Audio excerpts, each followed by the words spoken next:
Welcome back, fight fans, to the main event, brought to you by Franchise Sports Media. My name is Griff and Kemp. Kalani and Lua couldn't be here today, but I'm going to hold the show down for my brother. We're going to recap UFC 277. Starting off with the main event, Juliana Peña, Amanda Nunes.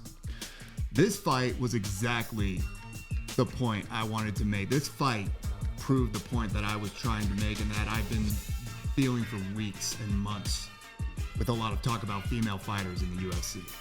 You had two champions going out to see who really deserved that bantamweight strap, and they put on the best fight of the night. Pena and Nunes were bloody. It was violent. It was bodies flying across the canvas. It was the greatest fight of the night, though it might not have gotten the honors. To me and everyone at the restaurant we were watching it in, that was the fight of the night. Now, after the fight, you have to see, and both fighters came in trying to prove something. Nunes trying to prove that her reign wasn't over as the dominant, most greatest woman fighter in the UFC. Pena trying to prove that she belonged with the strap. That strap belonged to her rightfully. Now, Amanda Nunes ultimately got the win. 5 rounds, got the decision. But that doesn't mean that she dominated Pena. She said in the post-fight conference that she was toying with her, didn't want to finish yours too quick, wanted to play with it. That's some bullshit. All right, that's complete BS. You literally got tapped out in the second round of the last fight, and then these 5 rounds, you couldn't get her out of there. And now you're trying to say that was tactical. That was because you wanted to toy with her. Nah. Pena has proven, Pena came out of that fight, I think, ultimately proving her point that Nunes is still dominant. Nunes is still considered the number one, but Pena is her competition. Pena is right up there with her. I think more than Valentina Shevchenko is. I think Valentina Shevchenko beforehand was considered right behind Nunes, but now Pena's there. She's pushing Nunes, and we're going to see what happens when they meet up for this ultimately going to happen, this third fight. Moving on. Brandon Moreno, Kai Kara France, number 1 versus number 2 in the flyweight division. Fight ultimately ends in the 3rd round with Brandon Moreno getting a body kick and ultimately getting Kara France out of there by TKO. Brandon Moreno is going to be a problem for Figueiredo. He's going to be a problem. They're about to meet up, possibly in Brazil. They brought Figueiredo into the cage to face up with Brandon Moreno. We know it's going to happen. But I think Brandon Moreno is going to be a big problem for Figueiredo, more than he already was. Figueiredo's been sitting out with injury. He hasn't had time in the octagon that Brandon has gotten with just this fight alone. And so now Figueiredo's going to have to come off of taking time off for an injury, coming into the octagon, meeting up with Brandon Moreno, who he's already fought 3 different times beforehand. Maybe they were neck and neck after their 3rd bout, after he beat him and got the belt ultimately. But Brandon Moreno he wasn't taking time off. He went in there with the number 2 ranked guy in the weight division, got his ass beat. This man was not ahead of the rankings. He was down in the cards after the 2nd round. That 3rd round came around, and Brandon Moreno showed a true heart of a champion. And ultimately, despite the way he was looking bloodied, he was getting beat, he still came out with a dub. He still came out with the victory. So I think in the long run, when we finally see Brandon Moreno and Figueiredo get back in there for the 4th bout, I wouldn't be shocked if Brandon Moreno showed a little bit more class, a little bit more talent. If it seemed like he was a little bit more ready for this fight, it's going to be interesting to see. I cannot wait for it. Now, Derrick Lewis, Sergey Pavlovich. It ended the same, this fight ended the same way Derrick Lewis's last fight ended, with a loss in Texas.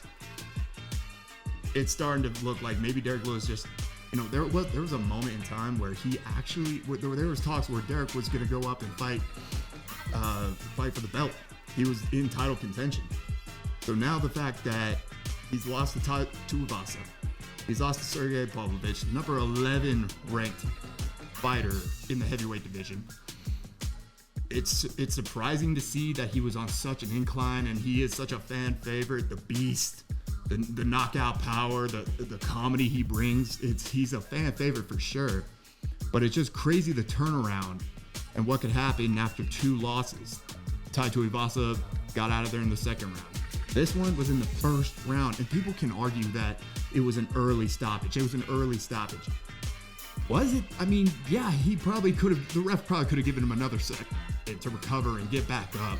But honestly, like, what in his last fights proved that he was going to recover? He didn't recover against Tai Tuivasa. I don't think that was an early stoppage. And now with this one, in the first round, he was getting bullied. He was getting muffed up. It's sad to see, fan favorite, a guy like that kind of going, seems like he's a little bit on the decline. But either way, he's still going to fight. He's still going to be there. Everyone's still going to want to show up and pay for tickets and buy that pay-per-view to see the Black Beast get in there and knock some heads. He's still got a future. We're going to see what happens. Now, running my own solo pod today, I feel like it wouldn't be right if I didn't get to cover a little McGregor news. That's right. Daddy Camp. McGregor haters, number one enemy. I'm here, and I want to talk a little Gregor. So starting off, there's been a lot of recent news with him. He might be fighting Floyd for a second time. He's possibly looking to fight Oliveira or Islam Makhachev for that 155-pound strap. But now he's going and he's in the news for being in a 1980s movie remake, Roadhouse. I'm gonna be completely honest. I have not seen Roadhouse. I was born in 1995. I have not seen it. Heard of it. Sounds like a great movie. Haven't seen it. As a McGregor fan, I will support this man to death. I will sit here and I will support the fact, and I will say, yes, he will knock out Kamaru Usman. Yes, he'd give him Francis Ngannou. I don't care.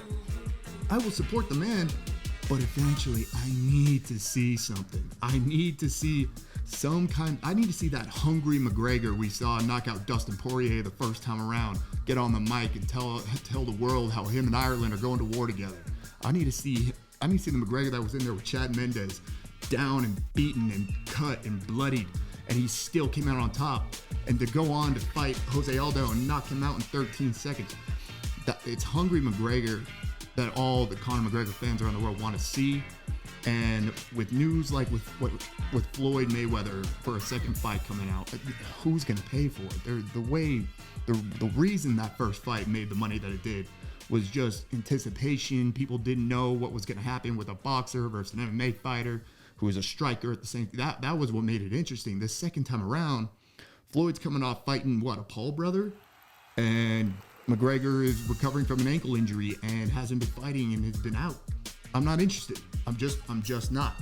I'm not interested in him going. I understand the McGregor brand. It's all about the brand with athletes nowadays. But I'm not interested in what 1980s movie I've never seen it in the first place. I'm not interested in that remake. I want to know that he's in the gym, that he's getting healthy, that he's getting prepared to come out and make waves and make splashes the way that he's promising. I will not doubt him. I'm going to give him the benefit of the doubt. I'm always going to ride for the notorious. But it's starting to get time where I need to start seeing something. I need to start hearing some positivity. Well, that will conclude my first little podcast covering my going solo. Tune in next week. Fight fans, Kalani will be back. We'll be back here on the main event, giving you the greatest news in MMA and boxing. And until then, stay classy.